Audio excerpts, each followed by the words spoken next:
Donc j'avais de grands rêves en tant qu'entrepreneur, mais j'ai commencé comme ça et je me suis inspiré de Christian Dior. J'ai appelé mon entreprise établissement Christian Dior parce que je voudrais que ça devienne quelque chose de C'est qui grand Christian Dior? que Bernard Arnault, celui qui vend les parfums de luxe, les trucs de luxe, Louis Vuitton et autres, qui est l'homme le plus riche du monde aujourd'hui d'ailleurs. Donc je me suis inspiré de lui, j'ai appelé mon truc, ma cabine téléphonique, je l'ai appelé établissement Christian Dior parce que je voudrais que ça soit quelque chose de si grand. Et c'est là que j'ai vraiment appris. J'ai beaucoup appris sur le tas. C'était encore dans l'informel. Oui. Je l'appelais établissement Christian Dior, mais ce n'était pas enregistré, rien de tel. Mais j'ai appris avant, j'ai appris à échouer, j'ai fait des erreurs et j'ai appris de mes erreurs. Je me suis relevé plusieurs fois et c'est ça qui fait mon identité entrepreneuriale. Donc votre base, c'est de commencer par rêver grand.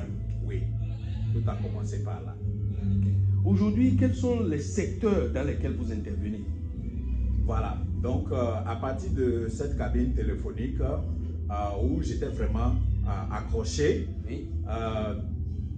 La société m'a encore rattrapé un peu et les gens ont dit: ah, tu as fait finance banque, pourquoi tu ne travailles pas? C'est parce que tu n'as pas trouvé du boulot et que tu t'es retrouvé cabiniste. Et un de mes cousins en fait qui s'est moqué de moi un jour comme ça, il dit que voilà, ta maman est revendeuse ici, c'est ton papa qui n'a pas une situation et puis tu te lèves, tu t'en vas faire finance banque parce que ça sonne bien.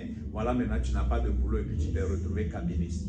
Et ça a boosté un peu mon orgueil et je me suis dit, ben, je peux prouver que je peux travailler à la banque. Et c'est comme ça, j'ai appliqué et rapidement j'ai été recruté dans l'une des plus grandes banques de mon pays où j'ai travaillé pendant 3 ans.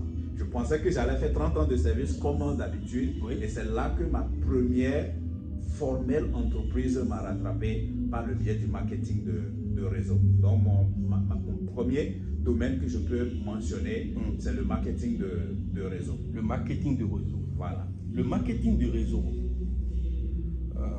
à votre avis, de quoi s'agit-il en fait? Voilà.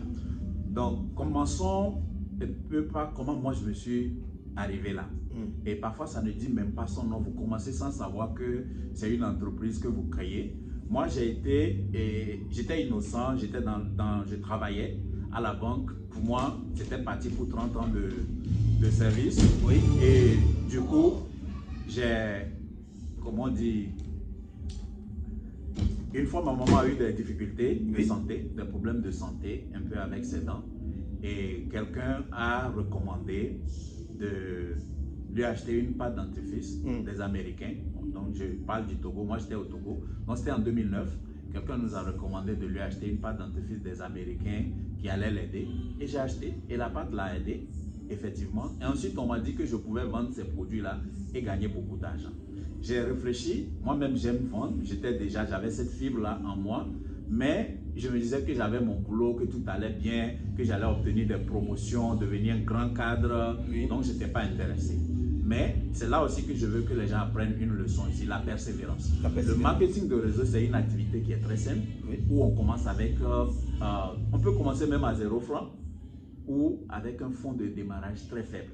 Mais il faut persévérer. Donc la personne qui m'a parlé de ça, et je n'étais pas intéressé, mais il a insisté, et il m'a parlé de voyage. Donc il a dit que non, c'est une activité, si tu le fais, non seulement tu vas gagner beaucoup d'argent, mais ça va te permettre de voyager un peu partout dans le monde. Et Dieu seul sait que j'aime voyager, j'adore voyager. Donc quand il a parlé de voyage, c'est là qu'il a accroché mon attention, et je dis, ah mais je veux en savoir davantage. Il m'a invité, j'ai suivi une présentation et ils ont montré effectivement des photos des gens qui ont voyagé et là j'étais vendu. Donc c'est comme ça. Mais est-ce qu'à l'époque, vous avez déjà effectué quelques voyages ou pas? Je dois dire que je ne suis jamais sorti de mon pays.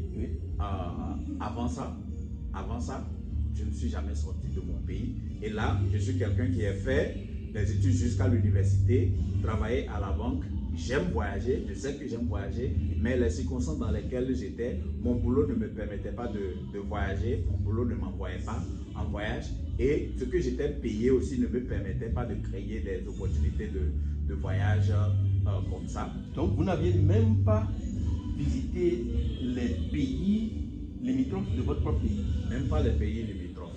Même pas les pays limitrophes. Ou si je ne me trompe, quand j'ai eu mon bac, Oui. en attendant d'aller à l'école de médecine, Oui. j'ai exploré les choses. Donc je peux dire que j'ai été au Ghana, qui est un des pays limitrophes. Mais c'était pas, je ne peux pas appeler ça un voyage de plaisir. C'était pour aller chercher, voir, au cas où je n'étais pas retenu pour l'école de médecine. Vous savez un peu comment ça se passe chez nous en Afrique. C'est pas tout le monde qui peut y aller. Donc j'étais allé au Ghana seulement pour voir si je pouvais étudier. Là-bas, j'ai même commencé.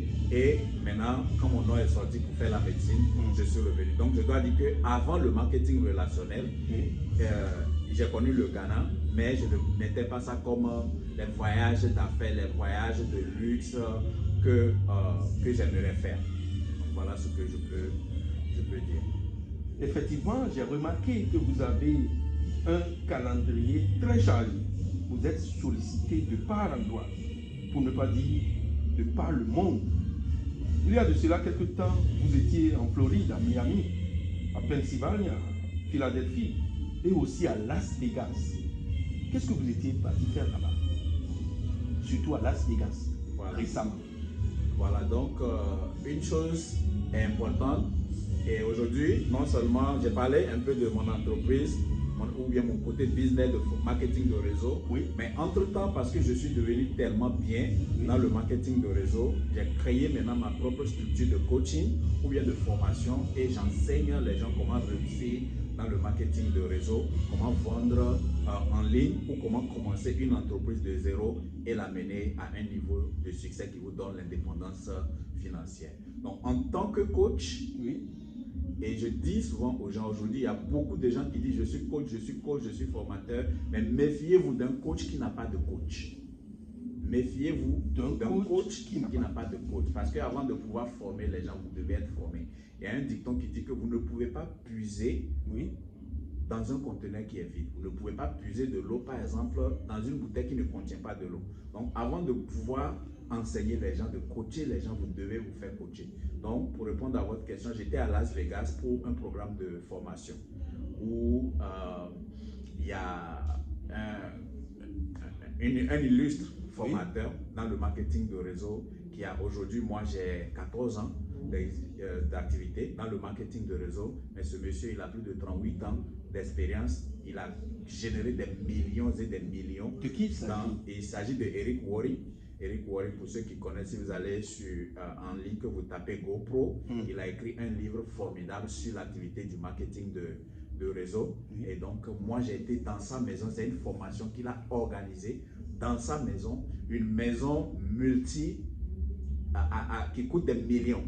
Pas un, pas deux, pas 10, une maison d'une valeur de peut-être une trentaine de millions de dollars. Donc, j'ai eu la possibilité de passer 2 jours chez lui à la maison pour être formé. Donc, j'ai investi dans un programme de formation avec lui pour connaître davantage cette industrie de marketing de réseau afin de pouvoir amener mon organisation que j'appelle Aloe Millionnaire à pouvoir créer des millionnaires. Donc, c'était pour ça que j'étais en Las Vegas. Mais avant ça, j'ai fait une tournée de formation à mes propres équipes que j'ai un peu à Pennsylvania, en Floride, à Chicago, avant d'aller à Las Vegas pour me former moi-même.